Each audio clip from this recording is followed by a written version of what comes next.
Dan pemirsa, untuk membahas lebih lanjut kita sudah terhubung dengan Bupati Aceh Timur. Sudah ada Pak Iskandar Al-Farlaki, kemudian juga anggota Komisi 1 DPR RI Oleh Soleh yang sudah terhubung lebih dulu. Sudah ada Pak Iskandar. Pak Iskandar, selamat petang.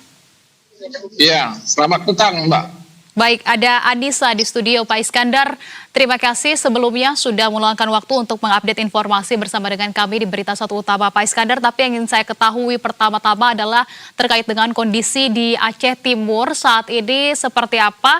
Apakah sudah memasuki tahap pemulihan atau memang masih pada tahap melakukan proses pencarian dan juga evakuasi, Pak Iskandar?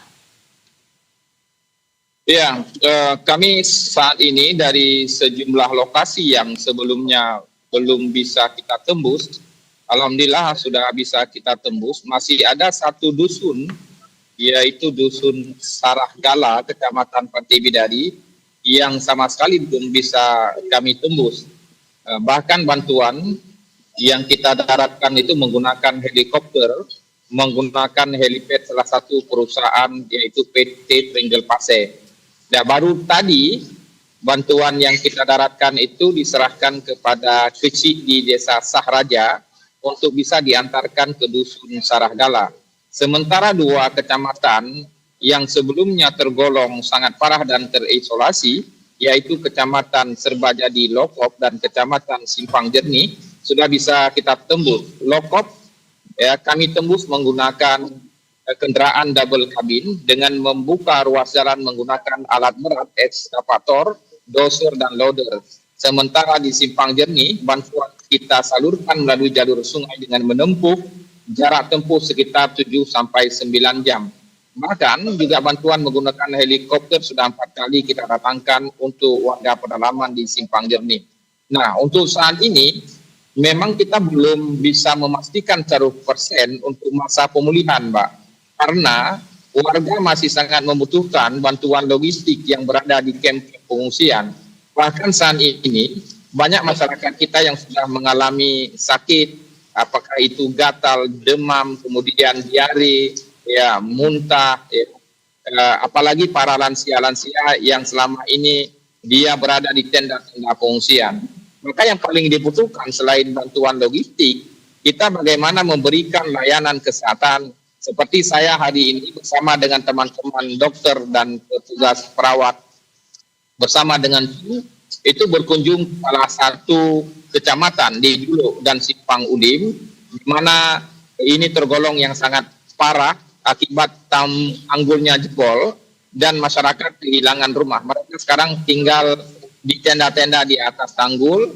Bantuan kita berikan tadi, kemudian juga kita buka layanan kesehatan gratis. Ya, kemudian satu lagi yang paling penting adalah warga ini kesulitan mendapatkan air bersih. Kita harus menyediakan mobil tangki air bersih yang kita gilir setiap harinya ke depan rumah warga atau di depan kem-kem pengungsian.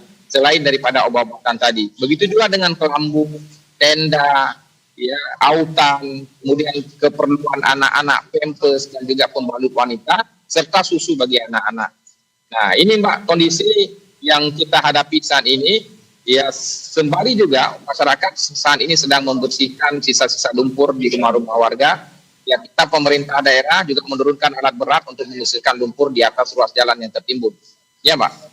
Ya, baik Pak Iskandar, sebagaimana yang tadi disampaikan begitu ya, bahkan masih ada satu dusun yang belum bisa terjangkau oleh tim gabungan, tapi bagi wilayah-wilayah lainnya apakah kemudian bantuan juga ini sebetulnya di Aceh Tengah ini sudah, Aceh Timur begitu ya, ini sudah tercukupi juga kah, baik itu bantuan yang memang disalurkan dari pihak swasta, dari relawan, dari pemerintah, atau seperti apa?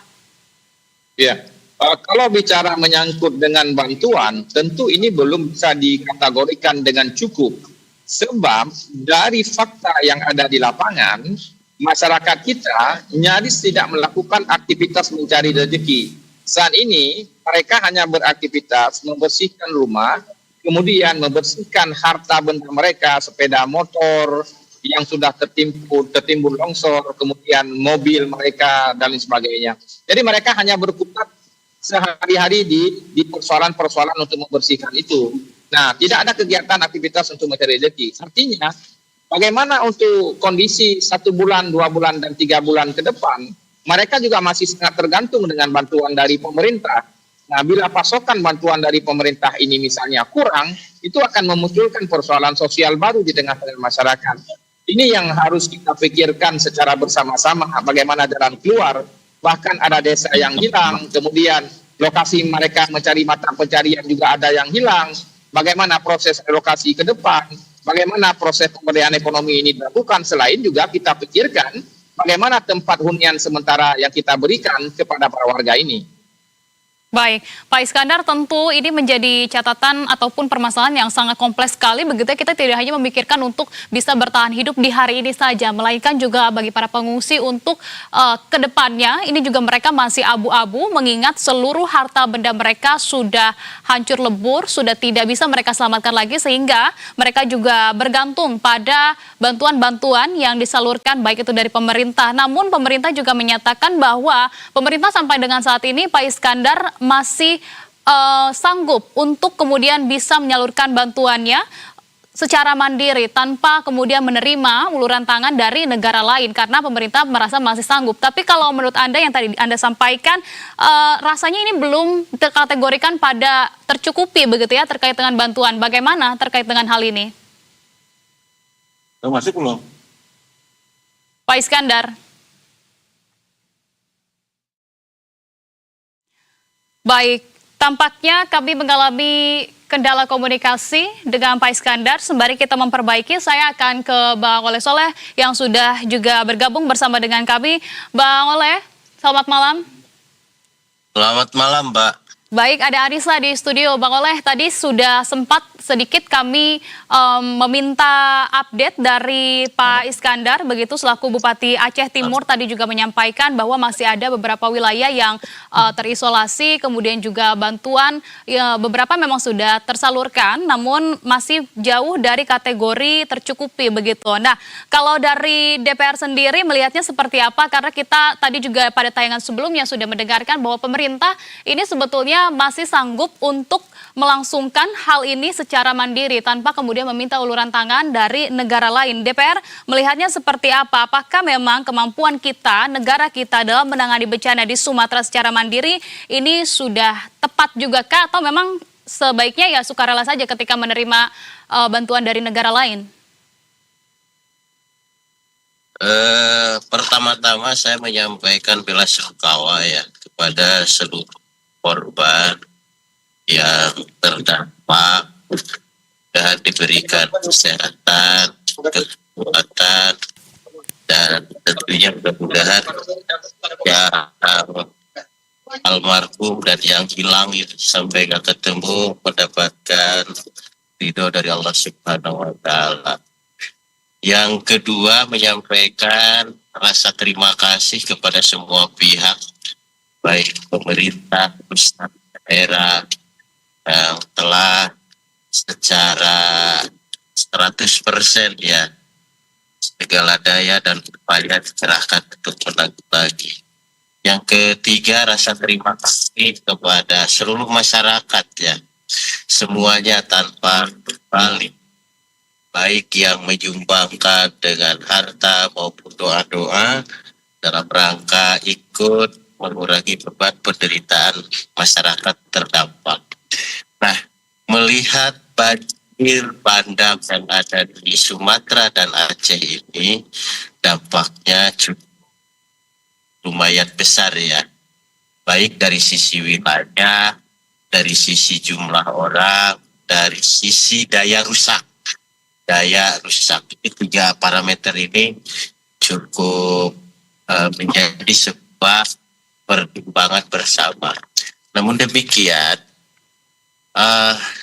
DPR memandang bahwa ada regulasi yang sama-sama harus kita hormati, sama-sama yang harus kita patuhi bersama, bahwa kalau ada sebagian masyarakat yang masih mempertanyakan terkait apakah itu penting dan tidak pentingnya, perlu atau ya desak atau tidak mendesaknya soal status dinaikkan menjadi status bencana nasional, tentunya di dalam regulasi itu kan sudah jelas bahwasanya jikalau misalkan di tingkat kecamatan bencananya masih bisa ditangani, kalau nggak bisa baru ke kabupaten, kalau kabupaten nggak bisa baru ke provinsi, provinsi nggak bisa baru ke nasional. Dan kalau nasional nggak bisa, ya tentu mungkin minta pertolongan dunia. Nah, sesungguhnya banjir bandang seperti ini juga sudah terjadi. Bencana seperti ini juga udah bencana berkali-kali. Ya tsunami kah, gempa di Jogja kah, bahkan di Jawa Barat Cianjur kah. Nah ini kan semua sudah pernah terjadi. Dan alhamdulillah wa syukurillah Indonesia bisa menyelesaikan dengan baik dan secara bertahap. Nah, melihat Sumatera ini dan Aceh ini, saya rasa komitmen dari pemerintah daerah, komitmen dari pemerintah provinsi, dan tentunya dalam hal ini Pak Presiden yang menjadi komando nasional sudah menyatakan dengan tegas bahwa bertanggung jawab dan menjadi skala prioritas terhadap penanganan banjir di Sumatera dan Aceh. Pertanyaannya sekarang, kondisi hari ini masih banyak satu fasilitas listrik yang belum nyala, fasilitas air yang belum nyala, Betul. fasilitas kesehatan yang belum tercukupi. Internet pun mungkin masih susah komunikasi. Air bersih, rantai pasok makanan juga belum tercukupi. Apalagi rumah perlindungan, katakan barak tempat pengungsian. Ya. Belum lagi dengan obat-obatan, belum lagi dengan bayi-bayi dan yang lain-lain. Hal ini tentu bisa dipahami karena memang daya kerusakannya sangat luar biasa. Jangkauannya juga cukup luas, akses jalan yang sangat terputus. Ini yang mengakibatkan lambatnya datangnya pertolongan, gitu. Lambatnya ketersediaan apa yang dibutuhkan. Akan tetapi kita bisa melihat polisi, TNI, kemudian BNPB, terus warga masyarakat, Pemkab di setempat, Pemprov setempat, seluruh kementerian, dan tidak terkecuali juga partai-partai politik ikut juga membantu. Nah, oleh sebab itu rasa-rasanya tidak ada pembiaran, kalau menurut saya, tidak ada pembiaran dari siapapun atas penderitaan masyarakat Aceh, masyarakat Sumatera. Tidak ada pembiaran. Hanya saja barangkali ini keterbatasan akses dan keterbatasan transportasi. Nah, oleh sebab itu rasa-rasanya mari kita bersatu. Kita selain ikhtiar secara fisik, juga ikhtiar secara doa, dan kita berhusnudon. Jikalau negara masih menyatakan mampu, percayalah. Dan rasa-rasanya Pak Presiden juga melayani masyarakat dengan sepenuh hati, tidak ada hal-hal lain. Saya yakin dan percaya seluruh kekuatan negara hari ini, baik ABRI, kemudian polisi, masyarakat, semua sudah dikerahkan ke sana. Baik. Hanya saja barangkali ini ada yang belum terpenuhi, yang barangkali ini bukan tidak niat untuk diselesaikan, tetapi persoalannya adalah soal bagaimana area jangkauan yang sulit dijangkau. Nah, oleh sebab itu sekali lagi mari kita bersatu padu, bergotong royong. Tidak boleh lagi ada yang saling menyalahkan, tidak boleh lagi ada yang merasa inilah gitu. Tetapi kita harus bersatu. Bahwa tujuannya adalah satu. Penderitaan warga Aceh, penderitaan warga Sumatera yang terdampak harus segera dipulihkan. Tentu Bang Itu Oleh, saja sebenarnya. ya itu tentu menjadi kesepakatan kita. Kita setuju, begitu sepakat bahwa tidak ada yang kemudian merasa lebih atau merasa kurang dalam penanganan bencana ini. Kita sama-sama begitu ya. Artinya memang kalau disebutkan oleh Pak Iskandar bahwa di Aceh Timur ini masih belum terkategorikan dalam bantuan, distribusi bantuannya cukup begitu ya, karena memang kita lihat faktanya memang masih banyak wilayah-wilayah yang belum tersalurkan bantuannya karena jawabannya adalah karena akses tersebut. Nah, apakah kemudian menurut Pak Iskandar ketika kita mendapatkan bantuan dari pihak asing, dari negara lain begitu, sebetulnya sah-sah sajakah ketika mendapatkan hal tersebut, terutama adalah terkait dengan penanganannya, sebagaimana mungkin bisa saja membantu untuk membuka akses-akses yang sampai dengan saat ini belum berhasil tercapai oleh kita sendiri, Pak Iskandar. Ya, kalau kami di daerah sebenarnya bantuan dalam bentuk apapun itu sangat bermanfaat, apalagi untuk membuka akses itu. Sekarang ada kondisi di mana ruas jalan yang tertimbun longsor itu longsor setinggi lumpur setinggi dada itu ada yang panjangnya 8 kilo. Kalau dengan kekuatan di kemampuan alat-alat di daerah tentu tidak bisa kami lakukan itu. Jadi memang harus ada bantuan alat, apakah dari pusat, apakah dari para relawan atau para donatur lain untuk membantu kita alat-alat berat misalnya. Nah, ini kan tidak segampang yang disampaikan di meja-meja rapat. Kondisi di lapangan itu agak sulit, Mbak. Jadi tidak semudah yang dibayangkan misalnya ketika teman-teman duduk di Jakarta, kondisi di lapangan seperti ini, tidak.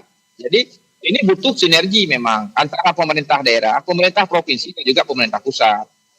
Nah, ini persoalan kemudian sekarang kita didorong untuk memberikan seperti pelayanan kesehatan. Kesehatan kita semuanya rusak, ambulan rusak, alkes itu di rumah sakit, di puskesmas rusak semua. Bagaimana kita memberikan pelayanan kesehatan yang prima, obat-obatan juga terendam. Kita butuh bantuan obatan. Bahkan untuk alat tensi darah saja itu sudah hilang di bawah banjir. Ya, kita harus beli yang baru. Ya, itu yang dibutuhkan disuplai. Misalnya teman-teman di Jakarta mengatakan, oke, tidak masalah. Suplai itu ke kami di daerah. Ya, suplai saja. Yang kita butuhkan adalah fasilitas, alat-alat suplai, biar kita kerja.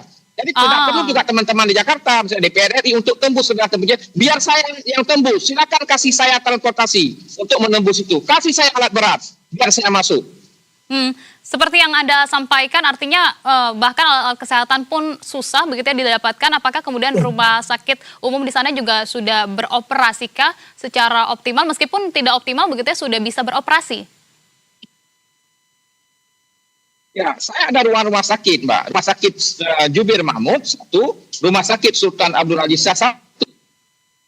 Ini lokasi di kota berbeda, kota Perlak 1, kota ID 1. Yang Jubir Mahmud itu saya fungsikan itu dari hari pertama. Baik, Pak Iskandar. Ya, tampaknya kami mengalami kendala komunikasi lagi dengan Pak Iskandar. Kalau begitu saya terakhir ingin ke Bang Oleh. Bang Oleh, bagaimana tanggapannya dari Anda, terutama mungkin terkait dengan uluran bantuan dari negara asing begitu ya? Jika memang negara asing ataupun negara sahabat ingin kemudian memberikan bantuannya kepada kita, apakah tetap akan ditutupkah pintunya? Dan mengapa kemudian juga menurut Anda negara kita ini belum membuka pintunya begitu ya untuk uluran tangan dari negara-negara lain, dan seberapa lama kemudian menurut Anda terkait dengan rekonstruksi, realokasi dari infrastruktur yang sudah rusak parah ini dapat kita selesaikan dalam proses pemulihannya? Menurut Anda dan juga rekan-rekan di DPR seperti apa dalam rapat-rapat? Saya rasa karena saya Komisi 1 ya, bukan bidangnya, dan tentunya ini menjadi semua perhatian bersama. Saya sepakat dengan Pak Bupati ya, Pak Iskandar, bagaimana agar bantuan-bantuan satu yang bersifat kesehatan, kemudian alat berat, logistik, dan yang lain-lain segera di dropping ke sana. Hmm. Nah, saya rasa pemerintah juga sudah menyiapkan. Saya rasa sudah menyiapkan. Nah, kita tidak bisa ngecek bagaimana mob barang ini seperti apa. Nah, dan bahkan kita juga sudah melihat di hasil rapat Pak Presiden, bagaimana Pak Presiden sangat konsen memberikan bantuan kepada kepada para korban, kepada rumah-rumah terdampak, walaupun nilainya tidak seberapa, hanya 60 juta misalkan ya. Nah, ini juga bentuk sebuah perhatian. Hanya saja ini keadaan kondisi di mana saya bisa memaklumi bagaimana psikologis Pak Iskandar sebagai pemangku wilayah di sana. DPR juga sedang mendorong terus-menerus bagaimana agar apa yang menjadi kebutuhan dasar di daerah itu sesegera mungkin untuk bisa terlayani. Baik dari sisi air bersih, kemudian makanan, pelayanan kesehatan, kemudian juga rumah singgah ataupun tempat pengungsian. Nah, ini kan hal yang dasar. Tetapi kalau melihat semua yang bergerak ke arah sana, ini tidak ada yang diam, maksud saya. Tidak ada yang diam. Tidak ada yang diam. Semua bergerak. Nah, hanya saja mungkin limit waktu barangkali yang memang satu sisi kita juga ini geregetan, kenapa kok gak sampai-sampai. Satu sisi juga terkendala cuaca, terkendala daripada medan lapangan dan yang lain-lain. Nah, saya yakin dan percaya Pak Presiden melalui para pembantunya sudah memitigasi secara komprehensif bagaimana cara penanggulangan bencana nasional di Aceh maupun di Sumatera. Yang jelas bahwa bencana Sumatera, bencana Aceh menjadi skala prioritas perhatian pemerintah. Itu pegang aja oleh kita bersama gitu. Oke, baik. Tentunya kita juga sudah mendapatkan gambaran langsung dari Pak Iskandar bagaimana kondisi di Aceh Timur sendiri itu juga masih sangat memprihatinkan begitu ya, bahkan masih ada wilayah yang belum terjangkau juga. Ini akan menjadi perhatian dan juga fokus dari pemerintah. Pak Iskandar, terima kasih banyak atas update informasinya dan juga Bang Oleh Soleh, terima kasih atas waktunya. Salam sehat selalu. Selamat kembali melanjutkan aktivitas.